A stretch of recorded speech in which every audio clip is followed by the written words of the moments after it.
Oui, bonjour. Je vais faire une petite vidéo là.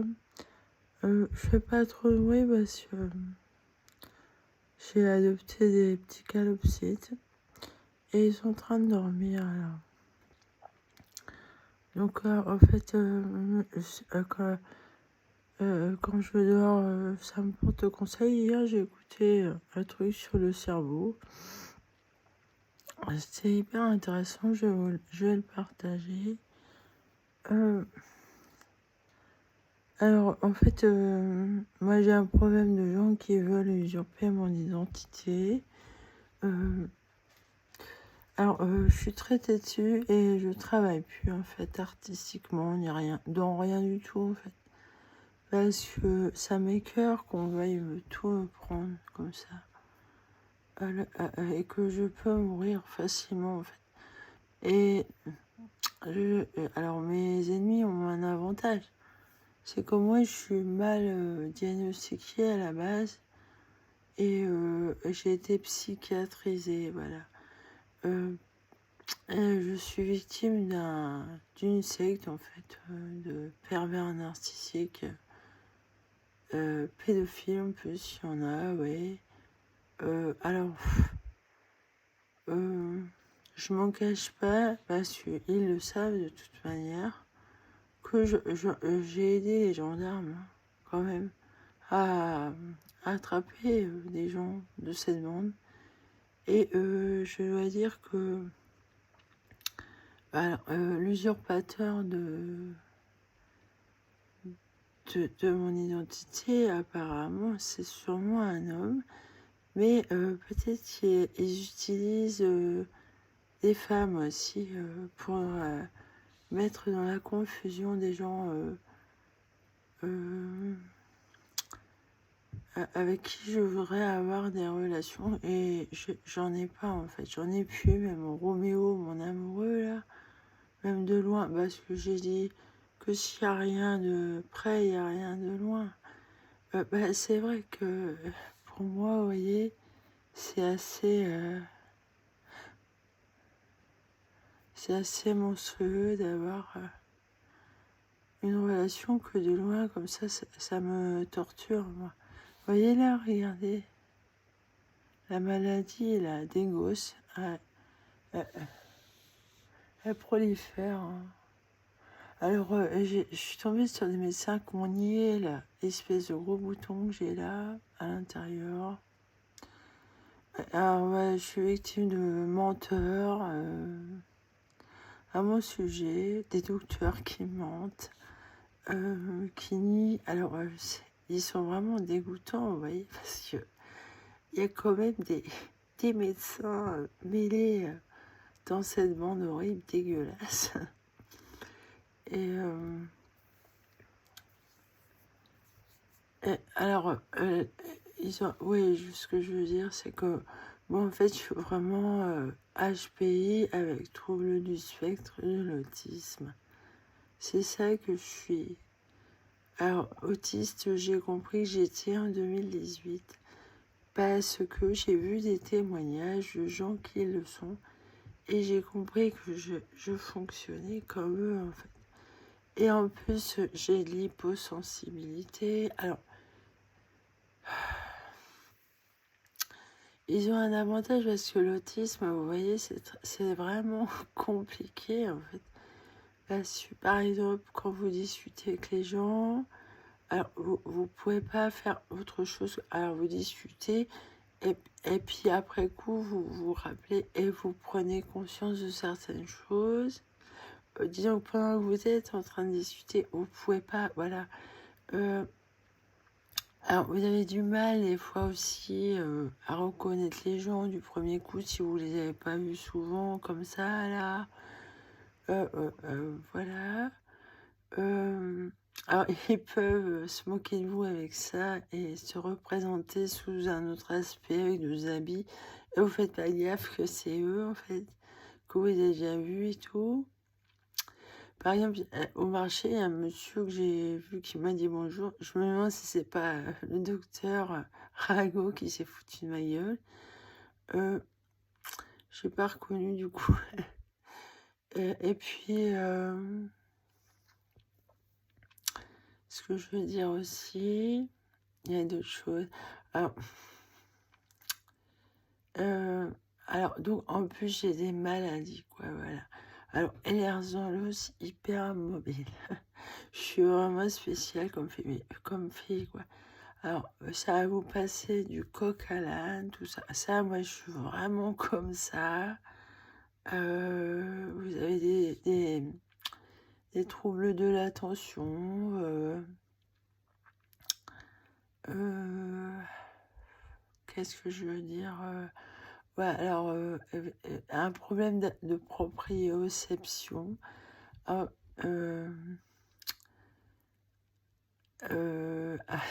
c'est vraiment compliqué.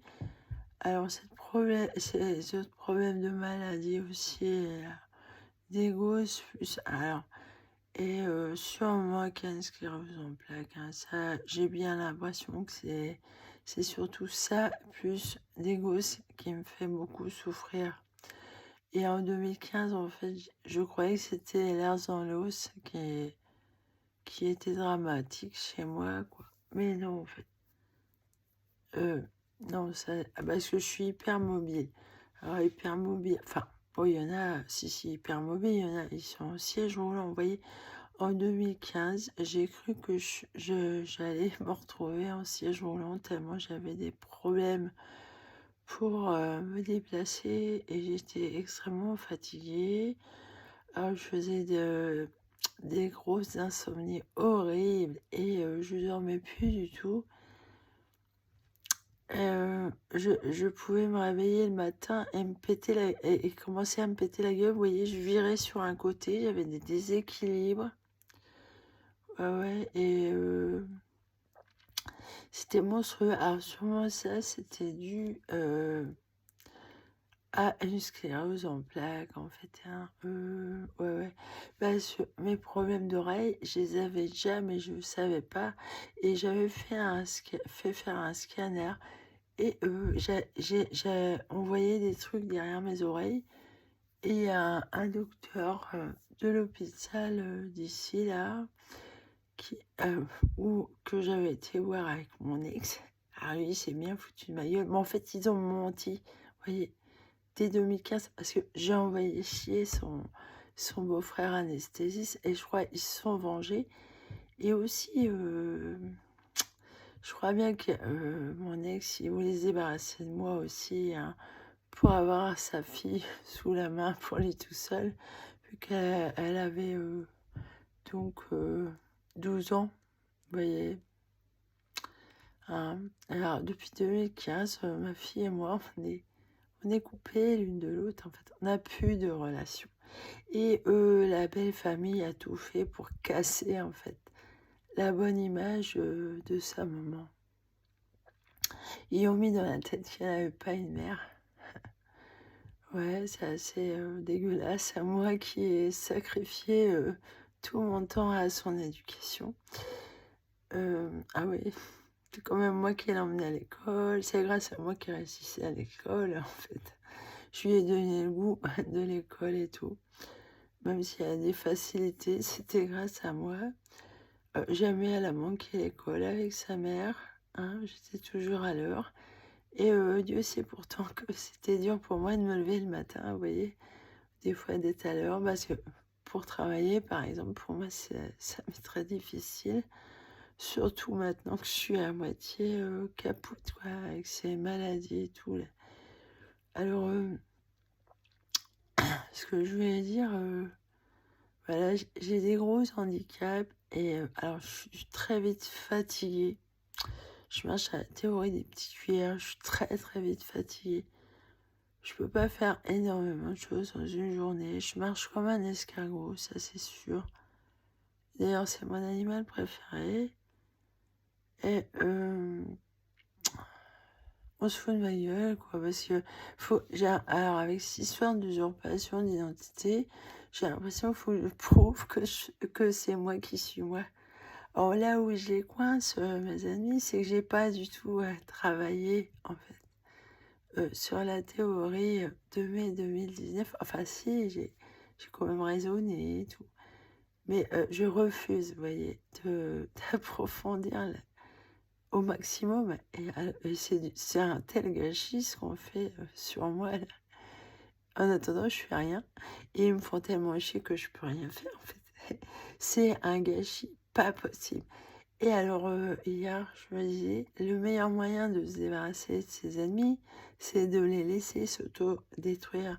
Alors, effectivement, je suis obligée de sacrifier ce que j'aimerais faire euh, pour les laisser se manger les uns les autres comme des cons, là. Ah, parce qu'ils sont cons. Alors, eux, ils sont d'une connerie.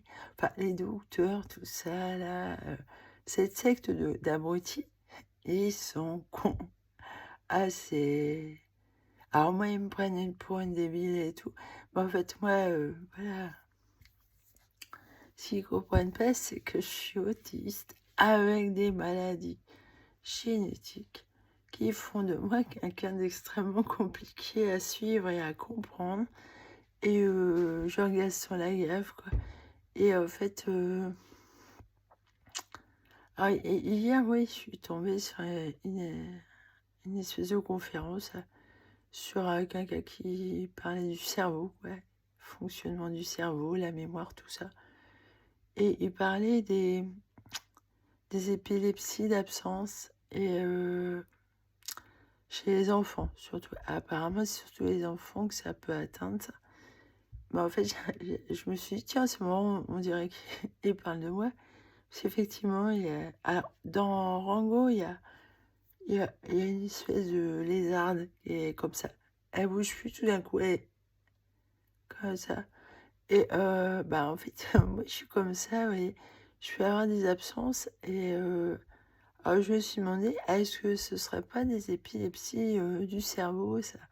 D'être absent comme ça et vous êtes ailleurs, vous êtes plus conscient alors vous pouvez faire des choses en même temps, vous êtes plus conscient de votre truc là, et dans votre tête, vous êtes ailleurs, vous pensez à autre chose, ou alors c'est point mort où il n'y a rien.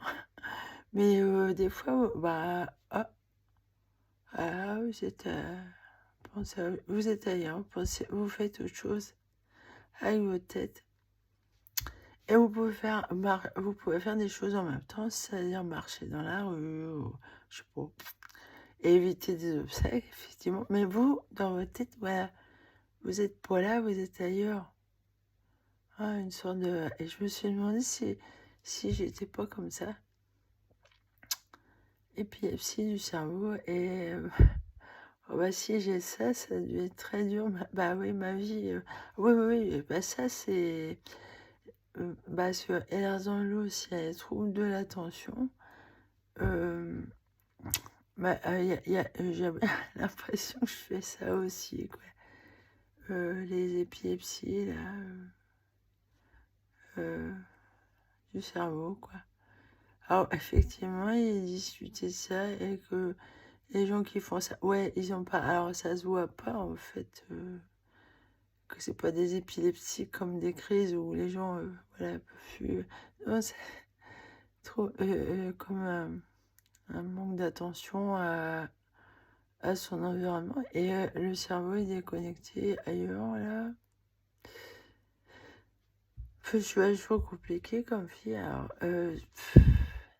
est-ce que ça me contrarie beaucoup de me dire qu'on veuille me voler mon identité et qu'il faut que je prouve que c'est moi, Nathalie Bourdon, qui a fait ci, qui a fait ça.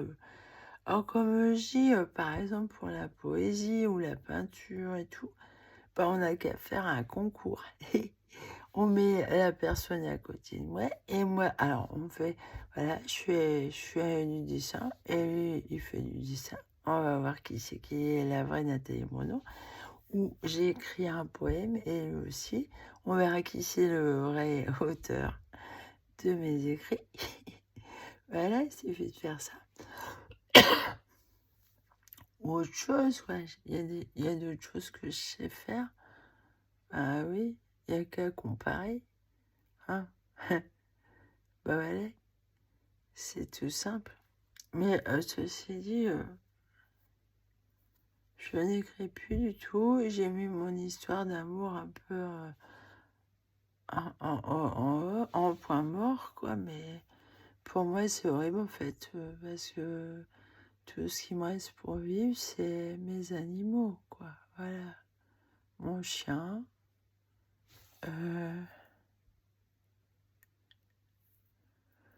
Ce qui m'embête avec cette maladie d'ego, ça, c'est...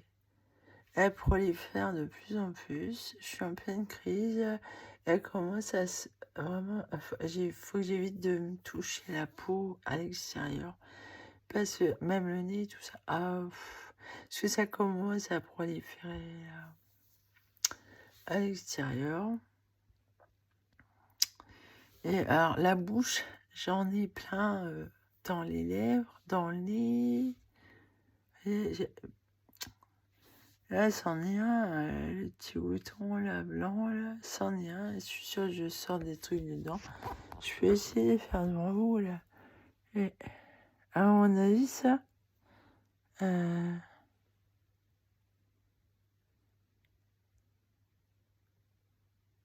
je sors quelque chose. Ouais, vous voyez, regardez, j'ai frotté mon doigt.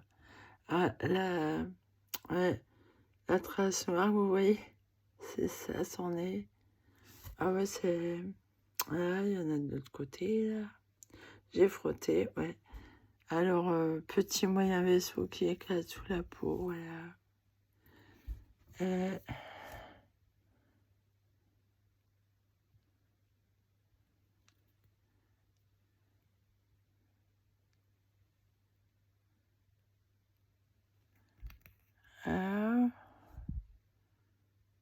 Attendez, je regarde.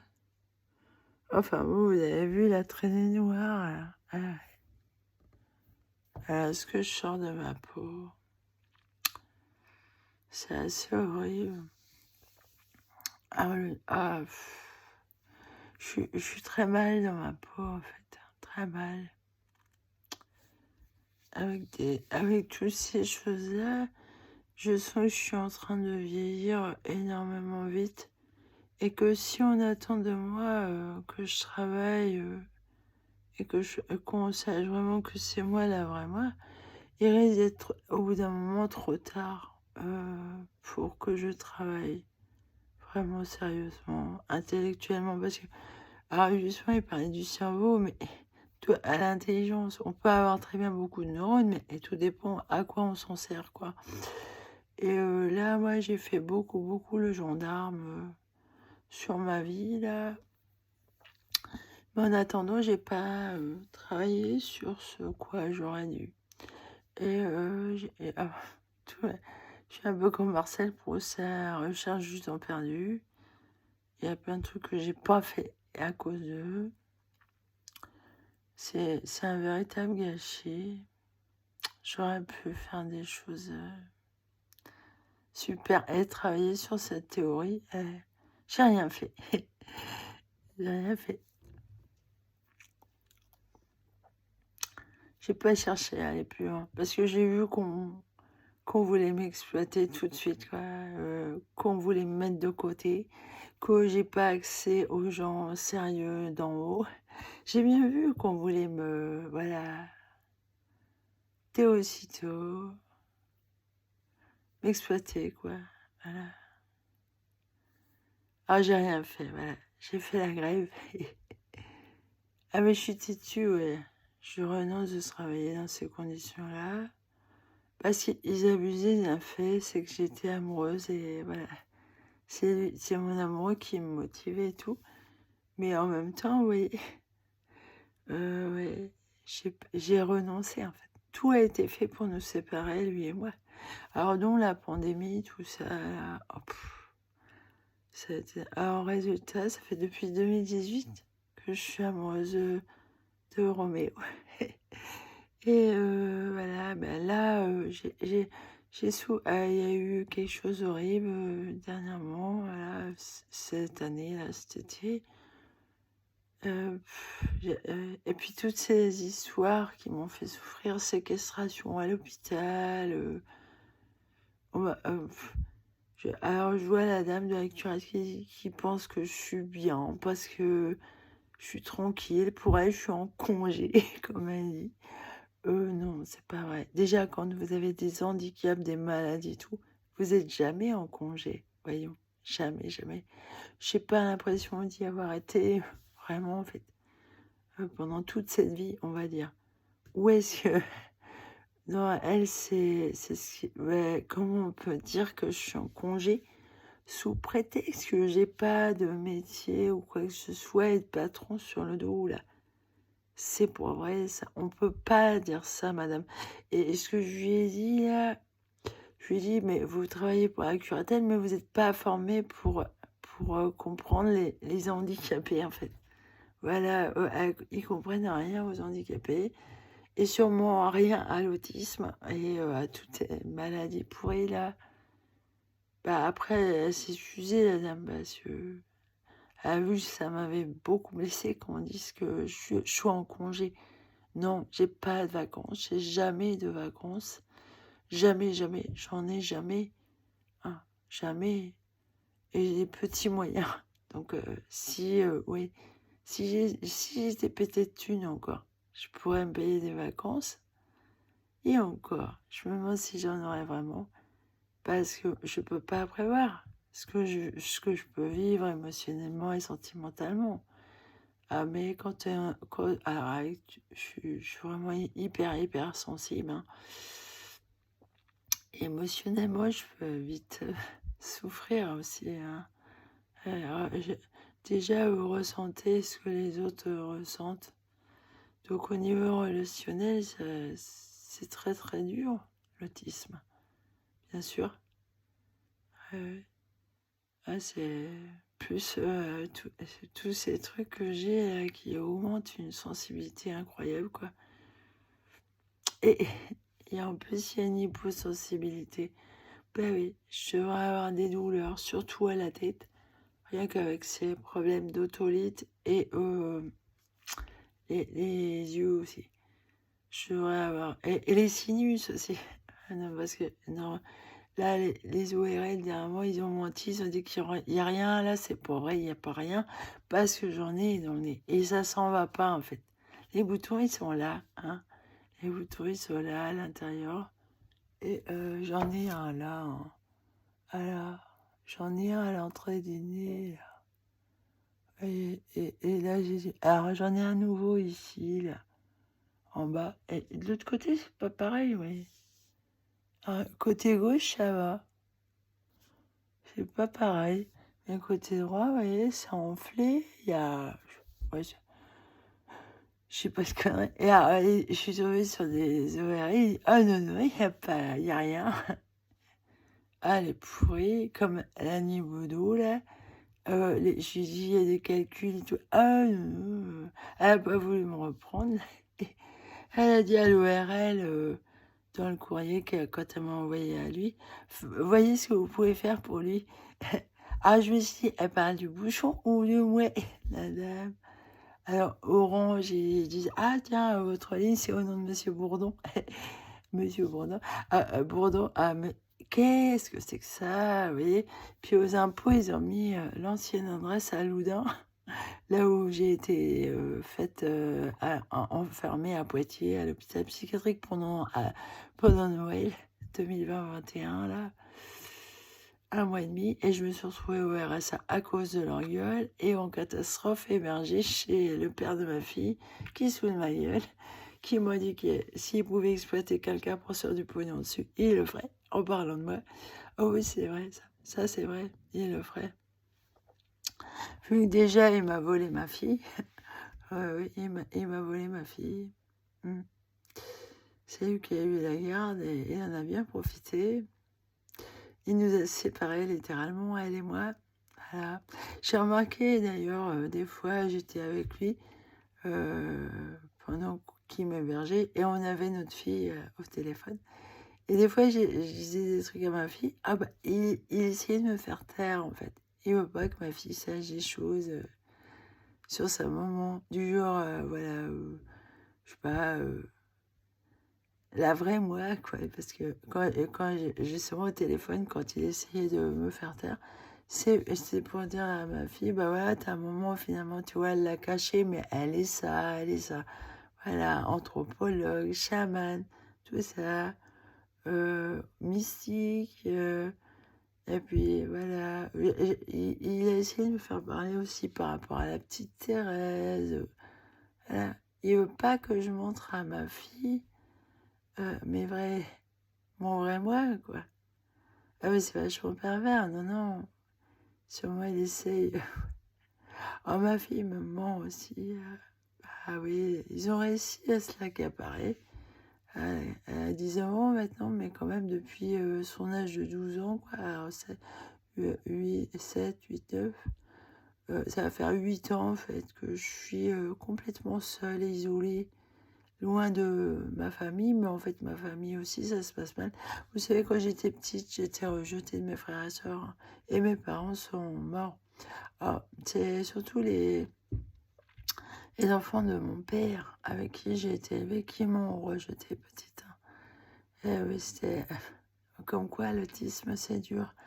Et je repense à ce putain de psychiatre qui dit: vous êtes pas autiste. Rassurez-vous, vous avez de la chance. Ouais, et bah non, j'ai pas de chance, monsieur, vous voyez. Enfin bon, le problème, c'est pas être autiste, le problème, c'est ce monde-là qui est horrible. Avec les gens comme nous, bah, si tout le monde était comme nous, on serait beaucoup plus tranquille quand même. Voilà. Et je vous assure, c'est me demander de me prouver que je suis moi, ça.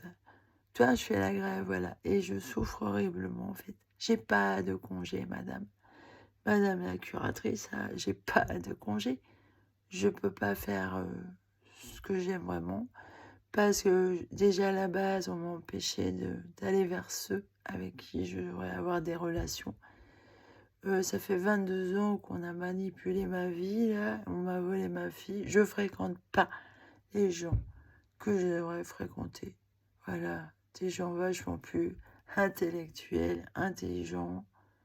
Non, je suis avec des cons, des ploucs, des cons, hein, dont les docteurs ici et là. Ah bah, si on parle de l'anesthésiste de la famille de l'autre, là, de mon ex, comment il est con, le gars. Il est trop con. Oh, je fais de la diffamation. Bah oui, il est con. Alors, c'est ça que j'ai expliqué à l'épicier là, hier. C'est que ces gens-là, ils sont capables. Alors, et la mémoire n'a rien à voir avec l'intelligence, en fait. Ce qu'on appelle un intelligent, vraiment intellectuel, quoi. Vraiment, voilà. Vous avez un cerveau qui fonctionne très bien. Maintenant, c'est des gens, ils sont pervers comme ça.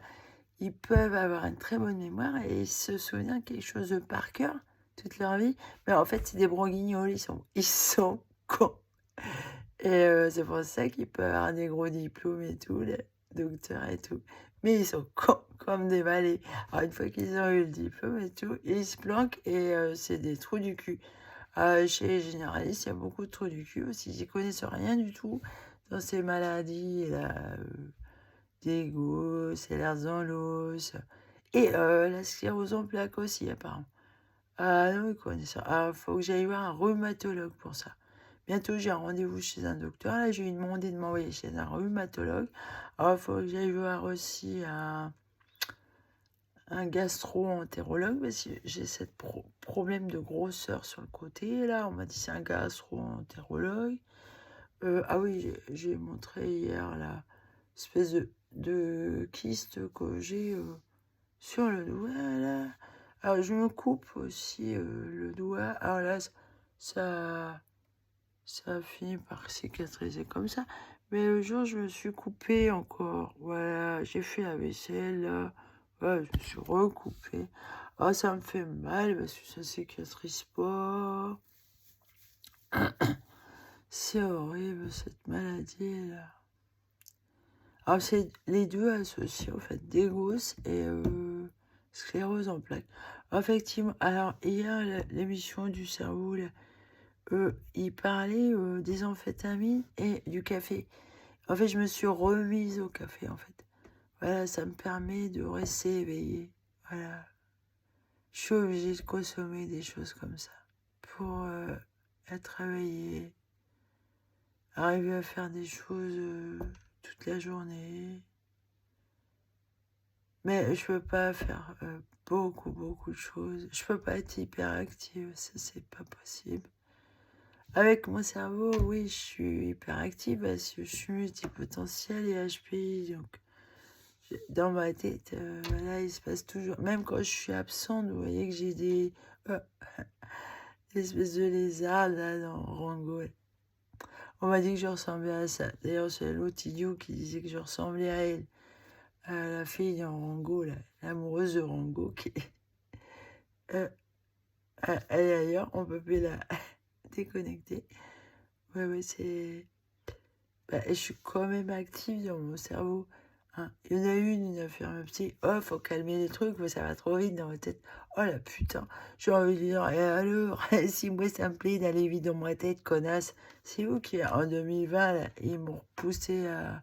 Ils m'ont enfermé, mis la main sur moi et redonner des médicaments de force et tout. Mais pour qui je me prends? Ça se fait pas de se mêler de la vie privée des gens comme ça, là. Je pense à l'autre salope de chevalier de Poitiers là, qui m'a fait interner, et ces putains d'infirmiers, infirmières qui se croient permises de avoir à faire quelque chose dans votre vie personnelle, madame. En plus, avec les problèmes de santé que j'ai, là, c'est pas bon ça, de m'avoir donné ces putains de médicaments de merde. Rien que pour mes yeux. Et eux, ils ont menti. Ils ont dit qu'ils se sont renseignés avec mon ophtalmo. Ah oui, vous pouvez en prendre. Et tout. À l'hôpital, comment ils m'ont menti. Alors, j'ai demandé à la MDPH qu'ils me renvoient mon dossier. Je veux voir la copie pour savoir ce qu'ils ont envoyé. Et la juge, je lui ai demandé la lettre avec laquelle je lui ai demandé la curatelle. Je voudrais savoir s'ils ont transmis la bonne lettre. Pour l'instant, elle me l'a pas transmis, cette lettre-là, la juge. Hein. Alors, elle m'a envoyé quelques courriers. Alors, j'ai envoyé des messages électroniques. Il y en a, ils les avaient pas reçus là, dernièrement, en fait. Ouais, j'aurais renvoyé. En fait, je voudrais demander à un avocat, là, parce que, si j'ai problème avec les docteurs ici, hein. Alors là, j'en vois un dans pas longtemps. Je vais le voir s'il ment. Hein. S'il nique tous les trucs que j'ai, s'il nie, je vais le voir. Hein. S'il dit, et lui, par contre, derrière son bureau, il peut écrire ce qu'il veut. Moi, je vois pas le dossier. Voilà, je trouve ça grave dégoûtant d'avoir menti sur moi. Parce que, en plus, ce qui est écrit là, dans les dossiers, les autres, ils ont accès. Et s'il y a des mensonges, évidemment. S'ils voient hypochondriaque, schizophrène, paranoïde, fleuride, bah, tout de suite, ils vont être mis dans l'erreur. Hein. Alors que non. Alors pour eux, c'est difficile de dire, ah ben non, la fille, il y a des maladies là, génétiques et tout. Alors déjà, Ehlers-Danlos hypermobile, j'ai été diagnostiquée par quelqu'un pour ça, un docteur, qui justement, il m'a mis sur la piste, sur l'autre maladie là, des gosses là. Alors, la sclérose en plaques, finalement, c'est elle la cerise sur le gâteau. Parce que je ne savais pas ça. Mais j'ai compris à cause des otolithes, là, que j'ai découvert que j'avais, parce que j'en sortais de mon oreille. J'aurais jamais su. J'aurais jamais su avec eux. Non, non. Et ça aussi, je suis sûre qu'on regarde mes dossiers, là, sur la CPM et tout, là. Ils ont pas déclaré ça. Ils en ont pas parlé. Voilà. C'est l'ORL, là. Dans le courrier à la docteure, il a dit, voilà, j'ai procédé à une aspiration, point, c'est tout. Il m'a laissé rentrer chez moi avec des cailloux. D'ailleurs, j'en ai en B1 il n'y a pas très longtemps encore. Voilà, les autres, ça y est, ça a l'air de se calmer. Mais j'ai toujours du pu qui sort de mes oreilles. Et ce gras là, ces boutons dégueulasses à l'intérieur des oreilles, là, dans le nez. Ah, j'ai remarqué aussi que j'avais un truc sur les dents. Attendez. J'arrive pas. Voilà.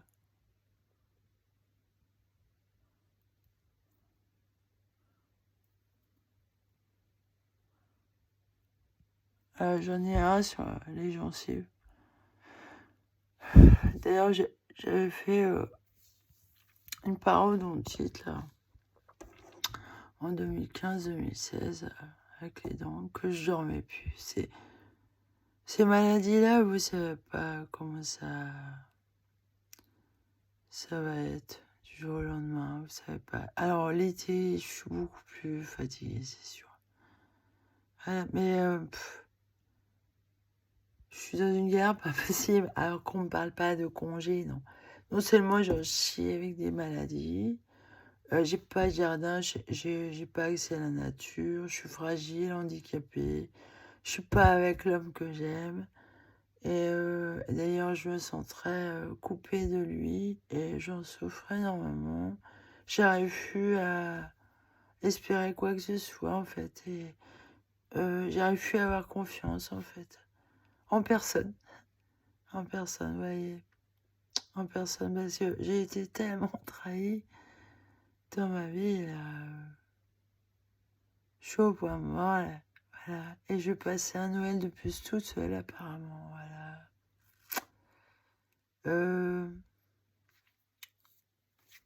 Je déteste tous ces gens qui mentent à mon sujet derrière moi, là. Je reçois ce qu'ils m'ont fait, quoi, voilà. Les cadeaux qu'ils m'ont fait, je veux qu'ils les aient pour eux. Voilà. Alors, s'ils me souhaitaient ma mort, eh ben, qu'ils crèvent eux-mêmes. Puisque c'est bien pour moi, on va vous le donner pour vous. Voilà. Joyeux Noël à vous. Allez, salut.